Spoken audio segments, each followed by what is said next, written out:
સુરેન્દ્રનગર ખાતે range IG Ashok Kumar યાદવનું વાર્ષિક નિરીક્ષણ યોજાયું હતું. વહેલી સવારે જવાહર પોલીસ પરેડ ગ્રાઉન્ડ ખાતે ભવ્ય પરેડ માર્ચનું આયોજન કરવામાં આવ્યું હતું. સુરેન્દ્રનગર ખાતે રેન્જ આઈજી અશોક કુમાર યાદવનું વાર્ષિક નિરીક્ષણ યોજાયું હતું. વહેલી સવારે જવાહર પોલીસ પરેડ ગ્રાઉન્ડ ખાતે ભવ્ય પરેડ માર્ચનું આયોજન કરાયું. પરેડમાં જિલ્લાના પોલીસ અધિકારીઓ અને જવાનો ઉપસ્થિત રહ્યા હતા. રેન્જ આઈજી યાદવે પરેડનું નિરીક્ષણ કરી પોલીસ જવાનોની કામગીરી, શિસ્ત અને તત્પરતાની પ્રશંસા કરી હતી. પરેડ સમાપ્ત થયા બાદ રેન્જ આઈજીએ જિલ્લાના ઉચ્ચ પોલીસ અધિકારીઓ સાથે એક મહત્વપૂર્ણ બેઠક પણ યોજી હતી. આ નિરીક્ષણ દરમિયાન રેન્જ આઈજી અશોક કુમાર યાદવે સુરેન્દ્રનગર મહાનગરપાલિકાના કમિશનર નવનાથ ગુહાણી સાથે પણ બેઠક યોજી હતી. રેન્જ આઈજીએ સાયબર ફ્રોડના વધતા બનાવો અંગે પણ ગંભીર ચિંતા વ્યક્ત કરી હતી. તેમણે નાગરિકોને અપીલ કરી કે કોઈપણ પ્રકારની સાયબર છેતરપિંડીનો ભોગ બને તો તાત્કાલિક પોલીસનો સંપર્ક કરવામાં આવે. સુરેન્દ્રનગર ખાતે પોલીસ અધિક્ષક કચેરીનો વાર્ષિક ઇન્સ્પેક્શન નિમિત્તે એન્યુઅલ પરેડની ઇન્સ્પેક્શન કરવામાં આવેલું છે. સાથે સાથે પોલીસની વર્ષ દરમિયાન જે કામગીરી છે એ કામગીરીને પણ આજે રિવ્યૂ કરશું અને ભવિષ્યની જે ચુનૌતીઓ છે એને માટે શું તૈયારી કરી શકાય એના માટે પણ આજે ચર્ચા કરવામાં આવનાર છે.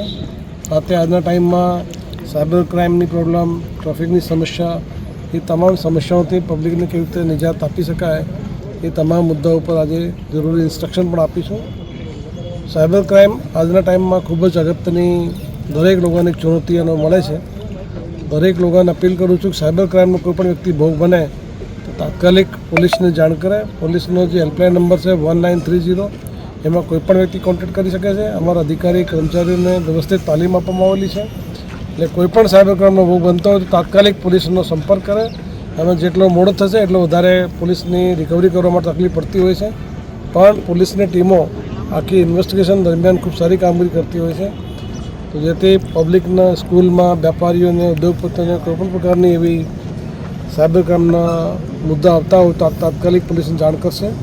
સાથે સાથે જે સુરેન્દ્રનગરમાં તમામ પ્રકારની જે પબ્લિકની રજૂઆત છે એની પણ આજે રિવ્યૂ કરશું અને જે પબ્લિક માટે જે જરૂરી ટ્રાફિકના પ્રોબ્લેમ છે એ પ્રોબ્લેમનો પણ આજે સોલ્યુશન લાવવા માટે કામગીરી આપતું છે. સાહેબ, ડિવિઝન ઓફિસ ચોટીલાની મંજૂર થઈ ગઈ છે પણ નવું બિલ્ડિંગ નથી બન્યું, એના કારણે તકલીફ પડી રહી છે, તો એ અંગે શું આગળની કાર્યવાહી રહેશે? આપણે ખ્યાલ છે કે આખા ગુજરાત રાજ્યમાં મોટા પ્રમાણમાં જે સબ ડિવિઝન કચેરી મંજૂર કરવામાં આવેલી છે એ સબ ડિવિઝન કચેરીઓ ટૂંકા સમયમાં કાર્ય થશે અને જે કચેરીઓમાં બેસિક ઇન્ફ્રાસ્ટ્રક્ચરની શોર્ટેજ હશે એ તમામને પૂરી કરવા માટે અમારી ટીમો અત્યારથી કામગીરી શરૂ કરી છે અને ટૂંક સમયમાં એ સુવિધાઓ પણ પૂરી પાડવામાં આવશે. સાહેબ, શહેરમાં સિગ્નલ લાઇટો ટ્રાફિક માટેની વ્યવસ્થા માટે શું આગામી દિવસોમાં?